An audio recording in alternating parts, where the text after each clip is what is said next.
Welcome to week 5 of Coffee with Pastor. This is Monday, and we're starting a new week. We've been talking about spiritual formation. I plan upon coming to you every day for a year, just kind of giving some of my thoughts and meditations about spiritual formation. We've been talking about prayer. Spent a few weeks on prayer, then we spent last week talking about Bible study.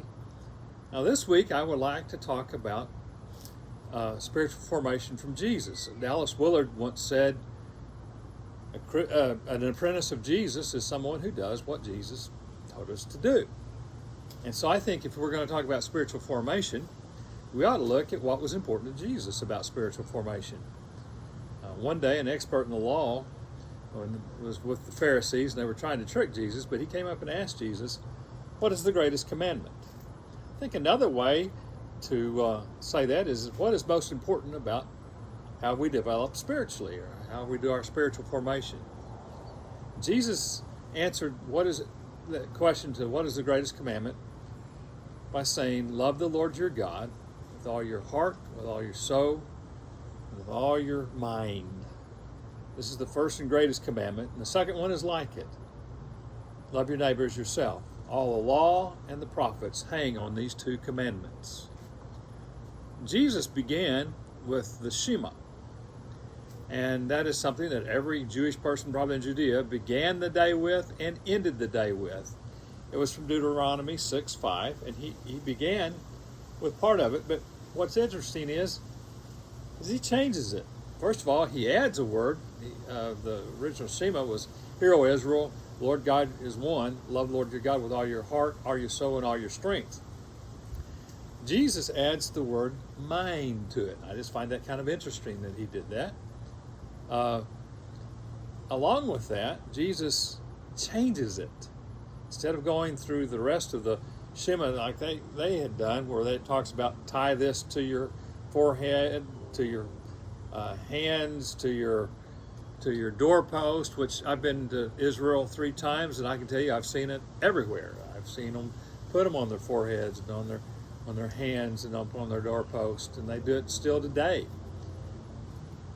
But he leaves that part out, but he adds Leviticus 19:18, where it says, love your neighbor as yourself. Now, anytime you go to change something with religious folks, that gets a little tedious. I've been a pastor, a Baptist, for over 40 years, and I realized to try and change anything is really hard. In fact, there's no joke about Baptists. You know how many Baptists it takes to change a light bulb? Answer is change. Who said anything about change? And that's really kind of how religious folk are. They don't like change. But Jesus changed it up some. But it didn't seem to bother the Pharisees, which I find interesting, because they were looking for things, but they seemed to concur that, yeah, that's the right answer. And so if Jesus says this is the bottom line, this is what will help you, then I think it's important for us to look at. And we're going to look at this, what we call the Great Commandments, this week. And I just got to thinking about this. Really and truly, if you could keep these 2 commandments, love the Lord your God with all your heart, all your soul, all your strength, and all your mind, and love your neighbor as yourself, you would never sin. It would cause all the stuff that's going on, problems in America today. I mean, racial prejudice, if we loved others like we loved ourselves, that would go away.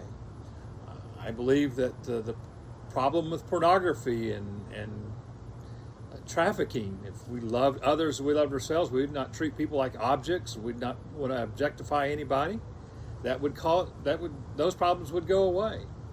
I just feel like these 2 have the key to living the Christian life. It is actually doing what Jesus told us to do. And he says, you do these 2 things, all the law and all the prophets hang on. Love God, and love others. I look forward to discussing this with you more in depth, and you have a good day.